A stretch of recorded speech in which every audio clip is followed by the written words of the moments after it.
Hi,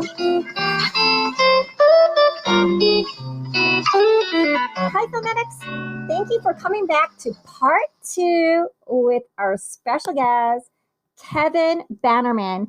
Kevin is a producer and former studio executive for Disney Feature Animation and Fox Family Films, known for movies such as Anastasia, Ice Age, Pocahontas, The Lion King, Ever After, Cinderella Story, and produced Forever Plaid, the movie, and 30 Days Until I'm Famous. So let's welcome Kevin Bannerman back. Kevin, welcome back.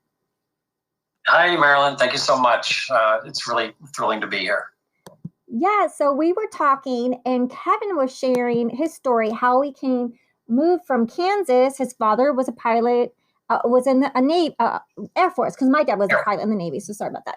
And so you came to Los Angeles, and your love for acting, and you landed a secretary job at MGM, and you're the second male secretary there with the help of a lovely female. And then you worked for the producer of Pennies from Heaven. And then there was you said the famous strike back then, right? Yes, an actor strike in 1980, which went on for a long time, like 8 months or something. Yeah, and then so you got reassigned to a new post. And so we could pick up from there, right? Yeah, so that was working for a vice president of the studio named Lynn Arist. And Lynn really, truly became my mentor when her boss, Freddie Fields, who'd been running the studio, went into independent production.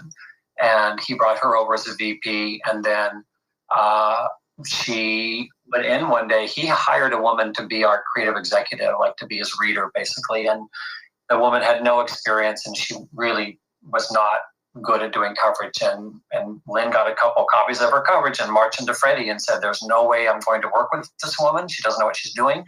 You have to promote Kevin." And I'm not sure that Freddie was ever a big fan of mine, but he listened to Lynn and he promoted me, and I became a creative executive in the company. And I did that for about 3 years. And Lynn, like I said in the earlier part, Lynn 100% was a mentor. She backed me up. She fought for me. She helped launch my career, and I would not have had the career had it not been for her. And that's extraordinary. I'm forever indebted to her for that. Wow, that's amazing. That, like, I mean, that's one of the key things that we hear with all the guests that come here, that they meet someone that actually champions them. So it's just, whether it's luck, being in the right place, right time, or who you know, but I think you were destined for this as well, because your career path is so amazing. You worked at Disney, Fox Family Films, all the projects that you worked on just extraordinary talent and vision that you have. So you're working for Freddie Fields, right? And he's an independent producer. Yeah. And yes. Can you share some of the projects that you worked on? So let's see. We shot Poltergeist 2 during that time. And that was kind of fun because I went down on the set and I watched Geraldine Fitzgerald, who was in that movie. Who was classic film actress. I got to watch her work. We did Crimes of the Heart with Jessica Lange and Diane Keaton and Sissy Spacek. I worked a little bit on the script for that, but not much because there wasn't much to do. It was an adaptation of a play. And then I was there while Freddie was developing Glory, which Denzel Washington won his first Oscar for. And, it was amazing watching Freddie. Freddie had been an agent. He founded CMA, which became ICM, along with David Beagleman. They were Judy Garland's agents in the late 50s, early 60s. He was like the classic Hollywood agent, and he knew how to sell. And when he was selling Glory and trying to get it set up, I would sit there in his office and listen to him make these phone calls, and the selling job he did was amazing. He just was brilliant at it, and I only wish I was even halfway as good a salesman as he was. But during that time, one of the scripts I found and we optioned was a script named Black Cat Run, which was one of the first scripts and the first script optioned, I believe, by writer-director Frank Darabont. And Frank went on to do The Shawshank Redemption and The Green Mile. And because Frank is such an amazing guy and such a good guy, there is actually a character in one of his movies named Kevin Bannerman, because he just is that kind of a guy. I love that. I love that. That's amazing. Did you ever get to do any like acting like Alfred Hitchcock style on any of the projects? No. It's funny though. I did do extra work when I was in my early 20s, and you can see very fast glimpses of me in several movies. But no, I never did that kind of thing. The closest I got to it, which was fun, was when I was at Disney Animation. The live action side had remade The Incredible Journey, and they had cast a couple actors who didn't really work out, and they had to recast it, and they gave it to animation because animation, was used to doing voiceover work and bringing actors who, they knew how they sounded like, and then recording them and getting performances out of them. And I got to read lines opposite Sally Field and Don Amici. Oh my gosh. That was a great experience. That was such a great experience. Wow, how wonderful. I mean, what a magical world. So you're working for Freddie, who is like a legend in itself, right? Yeah. Just being like Judy Garland's agent. And he was the founder of CAA, it was pre-CAA. CMA, which became ICM. Oh, yes. CMA, that became International Movie Management. Okay, ICM. Yes. Wow, that is amazing. And so then what happened? From there, what was your next step that you went to after working for Freddie and I had a falling out one day, and kind of went nose to nose in an argument over a script with the writers in the room, and the next day he fired me. And so I was out of work for a few months, and I got a job with a production company, worked there for a year and a half, and then moved on from there. And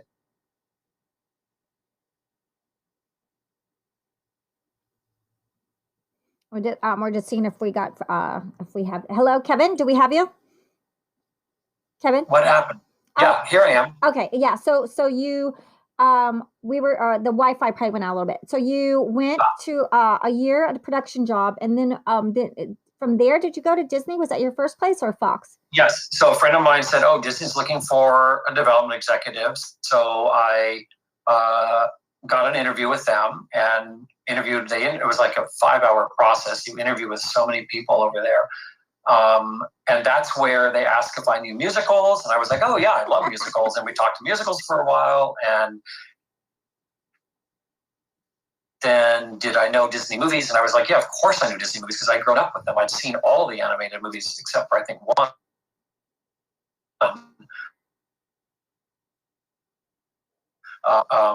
That was in, I think, March, I want to say. And then finally in June, they hired me.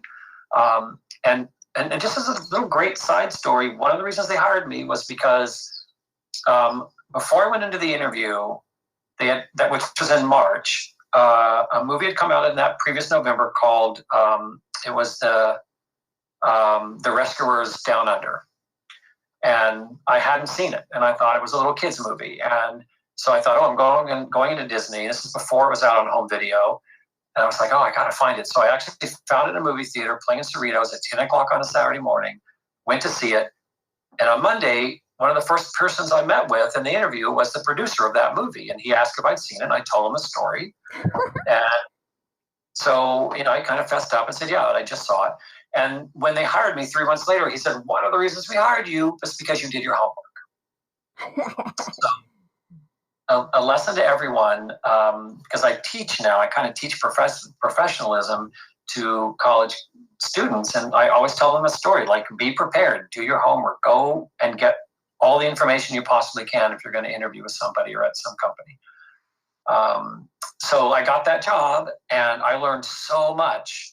It was a great place to work, and it was a horrible place to work. Like, there was a lot of pressure. There was some very temperamental people who worked there, but I learned so much about storytelling and story structure and things that I thought I knew and I didn't know. And it was an amazing group of people, working with the directors, working with the artists, seeing things come to life. I mean, and from the day I walked in, like literally, I think the day I started, they put me on Pocahontas, and I worked on Pocahontas the entire time I was there because it was in production when I left, with the director Mike Gabriel, a story artist named Joe Grant, who had worked on Pinocchio.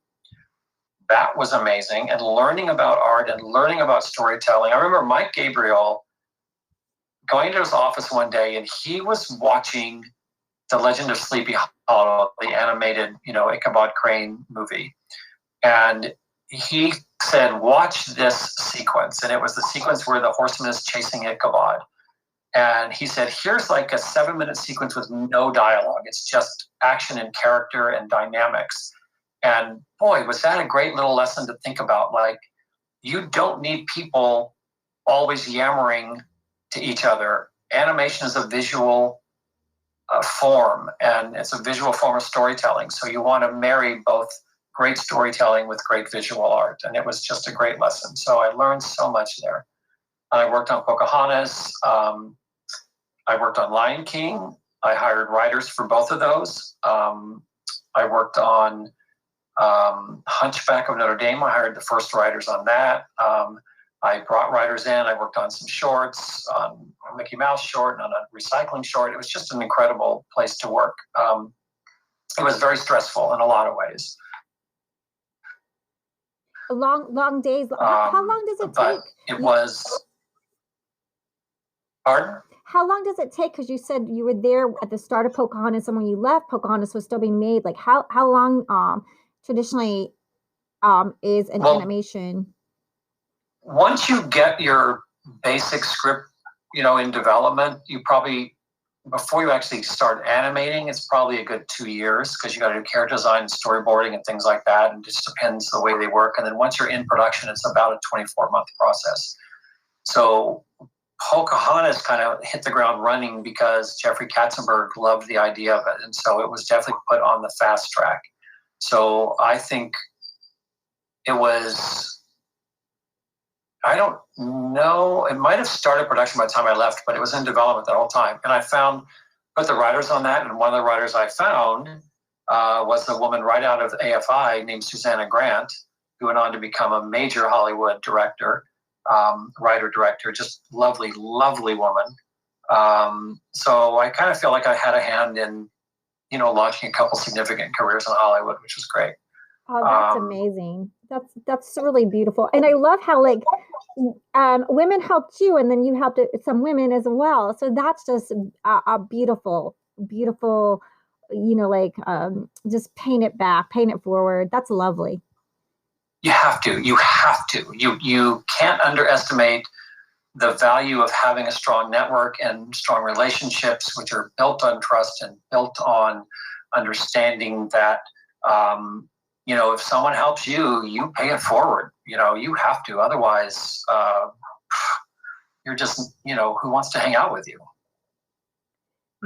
Yeah, it's because it's a really tough business for, I think, anyone that's trying to get in. So many people are just trying, and they're working on their craft, but it's so beautiful to hear these stories of how someone, gave you that chance, and then you just propelled and you just blossomed into this amazing producer.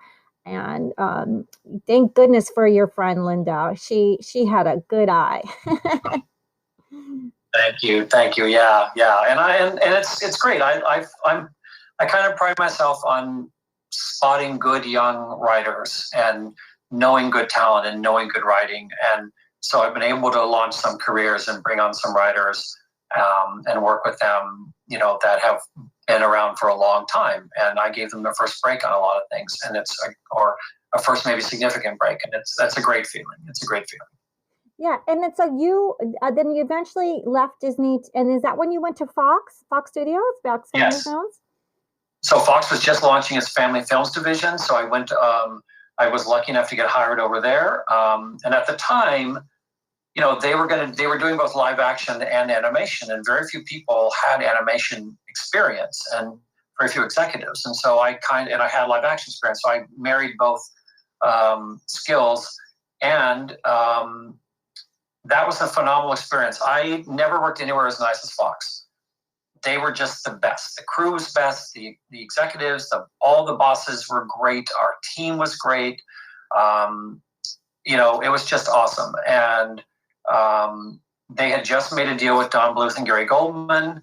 And so they wanted to do animation. And, it's funny, at Disney, they really, really don't like Don Bluth because he had left. He was a Disney animator who left and started his own stuff. And they always kind of try to get in his way and block his releases or surround them or whatever they can do to make his movies not perform as well as they might. But he certainly knew how to make a movie, and he was tough. It wasn't easy to work with him all the time. But we had a great producer we brought on named Maureen Donnelly, who had been an executive at Disney with me, and she had left Disney also, and we brought her in to be the producer on Anastasia, and she was great and did a fantastic job. And Anastasia was, we put on the fast track. We started development on that one in probably August of 94, and it was in theaters in November of 97. And so that was an incredibly fast track production. But Marilyn, it was just one of the thrills of my life. Oh, really? Because, it was building a musical from the ground up. And oh my gosh.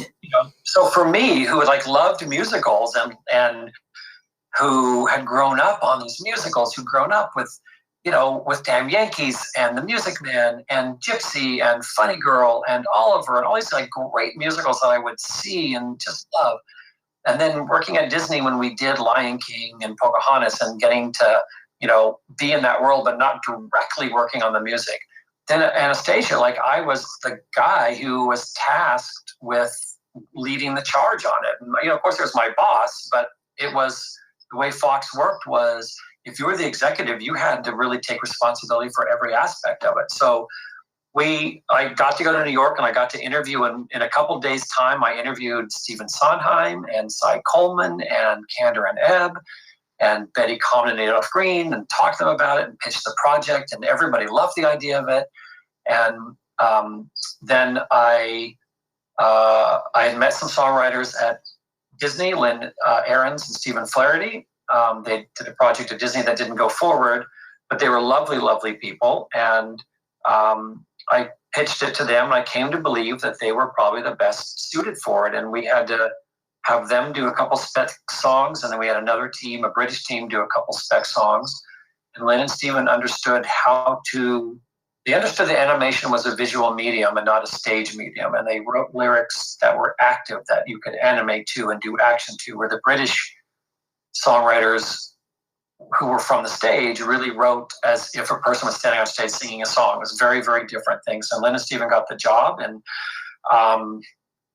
out of that experience, we created what I think are a couple really classic songs, Journey to the Past, which the incredible Liz Calloway sang on the film and sings to this day in her act. And Once Upon a December, which is a beautiful, beautiful song that Liz sang in the movie. And I got to work with Angela Lansbury and Bernadette Peters. Oh my gosh. I mean, Meg Ryan was in it, and John Cusack. And, we pitched to a lot of people. We pitched to Johnny Depp, and he passed. And we got John Cusack, who couldn't have been better. We pitched to Angela Lansbury. I truly, really wanted Doris Day to kind of do the role of the grandmother. Imagine what that would have done for me. Imagine that, Marilyn, if I'd gotten Doris Day on something. But Oh my gosh. that did not happen. But we got Angela Lansbury, who, I'd sit in a recording studio with Angela, and, we would lean against each other. She would eat her sandwich. She always brought a little sandwich and a cup of tea. But she's Miss Murder, She Wrote. She's Angela Lansbury is I think, pretty darn tootin' good. Oh my God. Yeah. She brought her own sandwich. She brought her own sandwich and tea. Oh. She brought a little sandwich wrapped in foil and a thermos of tea, and she would take a break and have her sandwich and her tea. And she couldn't have been sweeter. And then Bernadette Peters, was, I mean, to be in a recording studio with a 60-piece orchestra and Bernadette Peters, there was just nothing like it. It was truly, I mean, this was one of the greatest days of my life. I was in New York. We had Lynn and Steven there. We were recording our first song, which was Bernadette's big number, with a 60-piece orchestra. Oh, and wow. 60 pieces? How do you fit them all in one room? Yeah, right. There's big recording studios that aren't really around anymore in New York. And it was a great, great day. And I remember sitting at the console with Lynn and Steven, and the downbeat started and the orchestra started, and Lynn turned to me, and I will never forget this. And she said, "Kevin, we're making a movie." And it was great. And then, so after all day in the studio with Bernadette, and the orchestra and recording a couple songs, I went back to my hotel room, and I got a phone call that Angela was committing to the movie. So it's just like the best 12 hours in my life. Oh, that's so brilliant. I mean, I'm getting like goosebumps. I'm just like so happy for you. Like it's like your dream came true. Like you did it. You're doing it. Like, and you're making spectacular movies. That's amazing. And that's such a beautiful story too. Like legendary people. Legendary. Exactly. So just had a great time. Then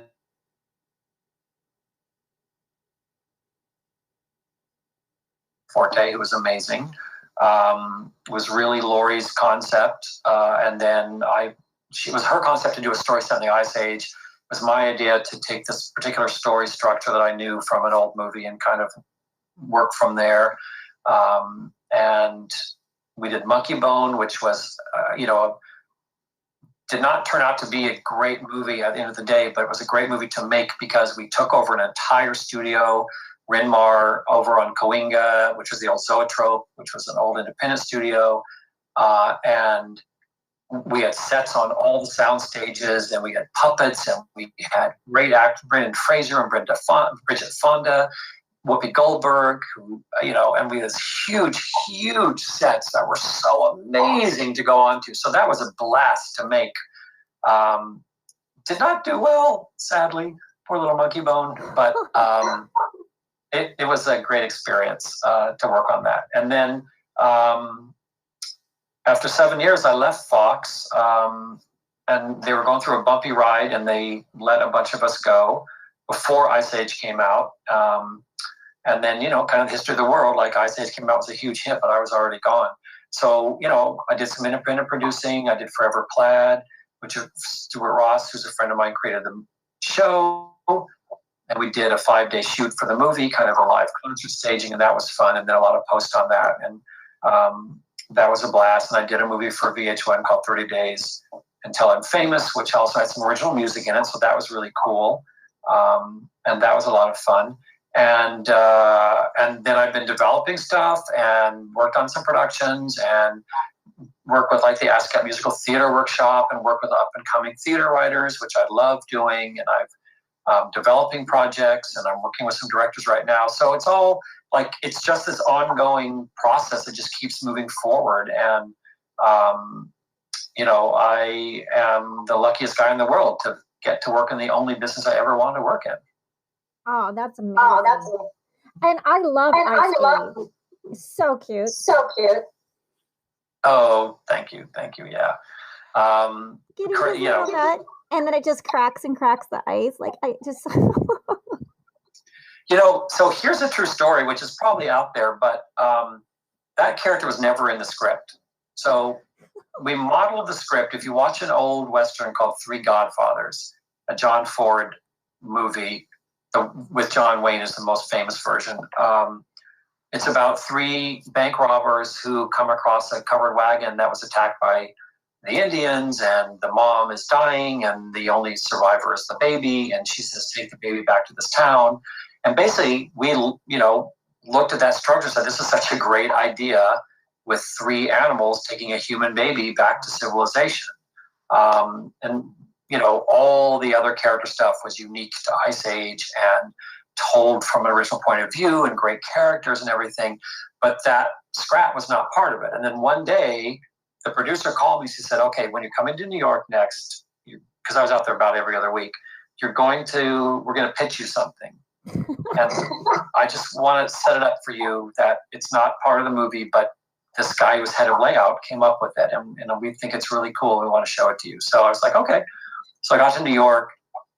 They showed it to me, and that was basically the opening of the movie. And I was just blown away by how creative and how funny and what a great character and just what a great prelude it was to the movie. And so I called my boss and told him the same thing Lori had told me, like, you're going to see something. It's not part of the script, but we think it's really great. And in my humble opinion, it could be the trailer for the movie. And he loved it, and everybody loved it, and it became the trailer for the movie. And Chris Meledandri, who was my boss, who ran the Family Films division, who now runs Illumination. He, which is his company, by the way, so he doesn't run it. He owns it. It's his company.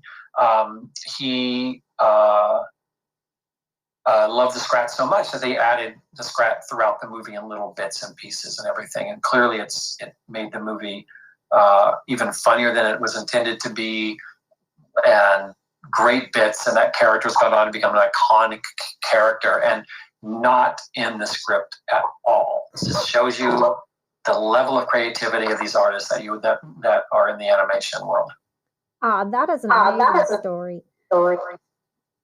So it's gonna. Yeah.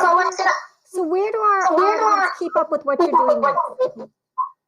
I'm pretty active on Twitter because there's a lot of movie people who I love to respond to and interact with on Twitter. So I'm just at KR Bannerman at Twitter. And that's kind of the main thing. I'm on Instagram, but I don't really post there very often. And my Facebook private settings are very, very high. I kind of live in my own little, Facebook is my strictly and totally a friend world for me and not a business world. So Twitter is the place to see me. Hi, and is there anything upcoming that we can? I know you're developing stuff and you're teaching. Is there anything that you want to share with us that's coming up for you as well? Where I'm in the middle of pitching a really cool story, really cool adventure I've worked on for a long time about that's set in a Native American world. We have a director attached and a writer, and we're literally out pitching it now. And I'm developing a couple original musicals that I'm having a great time doing, but nothing actually in production right now. Oh, well, you're going to have to come back and let us know when you got it, because we'd love to have you back. And anybody wants to talk movies with me on Twitter, anytime. As you can tell, I love movies so much. I love movies. I am a film addict. Oh, great. And so what was that Twitter handle again? At KR Bannerman. Oh, great. And then I'm at AA Banks or Hollywood Blonde. But I just want to thank you so much, Kevin Bannerman, for coming on the show. Your career is fantastic. You're fantastic. And I know your project's going to get a green light somewhere. We're so excited for your next project. And thank you for joining us today. Oh, Marilyn, thank you so much for asking me. This has been a blast. Yeah, and thank you, audience, for coming back to part 2. Make sure you listen to part 1 and part 2 because it's amazing. And have a beautiful week, everyone. Bye-bye.